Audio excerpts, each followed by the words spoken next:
ఆకలేసిన చోట అన్నం ఉండదు, అన్నమున్న చోట ఆకలి అస్సలే వెయ్యదు.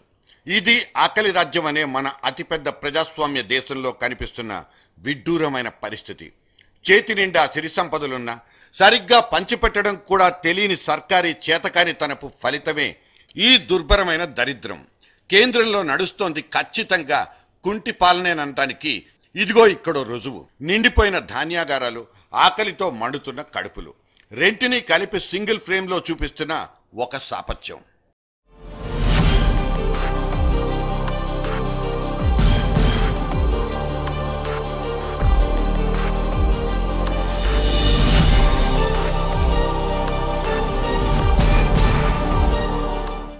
ఇప్పుడు గోదాముల్లో ఉన్న 750 లక్షల టన్నుల తిండి గింజల్ని జనానికి పంచిపెట్టకపోతే రేపటి పంటకు నీడ దొరకదు.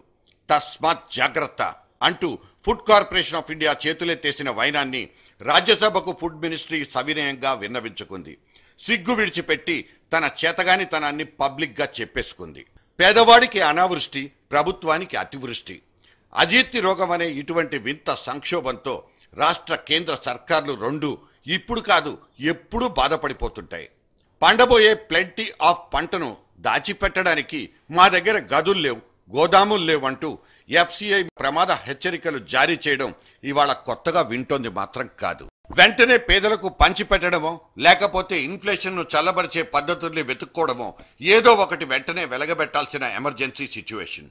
సోనియా దివాణంలోని ఆహార మంత్రిత్వ శాఖ ఇన్ని రోజులు నిద్ర నటించిన దుష్ఫలితమే ఇది.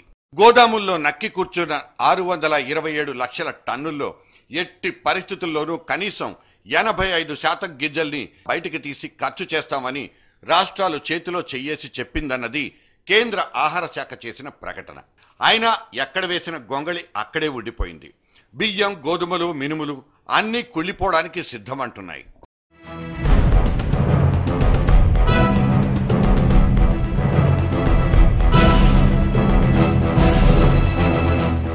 గోడౌన్ల బయట గుట్టలు పోసి నిల్వ చేసిన ధాన్యాన్ని సంవత్సరం లోపలే డిస్పోజ్ చేయాలి, లేకపోతే నాణ్యమైన గింజలు నాశనం అయిపోతాయని, మనుషులు కాదు కదా పశువుల మేతకు కూడా అవి పనికి రాకుండా పోతాయని సర్కారీ ప్రమాణాల పుస్తకాల్లోనే రాసుంది. కానీ కుళ్ళబెట్టడానికైనా సిద్ధపడ్డాయి తప్ప కటిక పేదల ఆకలి తీర్చడానికి, ఖర్చు చేయడానికి ససేమిరా అంటున్నాయి మనమనుకున్న మన రాష్ట్ర ప్రభుత్వాలు. ఎంత నిర్లక్ష్యం, ఎంత నైరాశ్యం.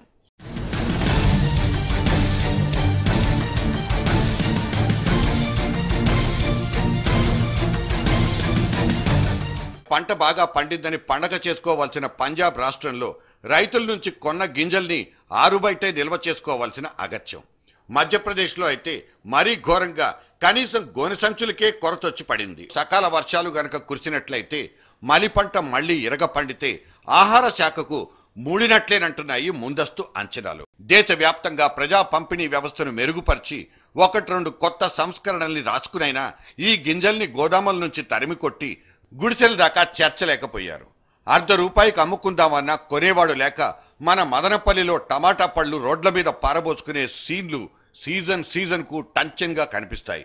లక్నో పొలాల్లో ఆలుగడ్డలకు, చండీగఢ్లో గోధుమ గింజలకు ఇలా దేశమంతా ఈ రకమైన దౌర్భాగ్యమే తాండవిస్తోంది.